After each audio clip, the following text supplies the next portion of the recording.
की समजा आनंद दिघे किंवा बाळासाहेब ठाकरेंचा तुम्हाला फोन आला आणि त्यांनी विचारलं, काय रे महाराष्ट्राच्या राजकारणात काय चाललंय, मग तुम्ही काय सांगाल? सगळ्यांना प्रश्न आहे, तुम्हाला जे वाटतंय ते तुम्ही सांगा.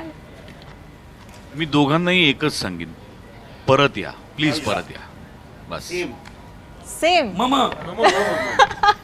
सगळ्या प्रश्नांचे इकडे मम होते. खरंच आहे. हे बघ, हिंदू हृदय सम्राट बाळासाहेब ठाकरेंनी ज्या हेतूनी शिवसेना उभी केली होती तो हेतू, आणि त्याच्यानंतर आनंद दिघे साहेबांनी ज्या हेतूनी ती पुढे वाढवली होती तो हेतू, दोन्ही हेतू पुन्हा एकदा साध्य करण्यासाठी तुम्ही परत या, हेच मी म्हणणार.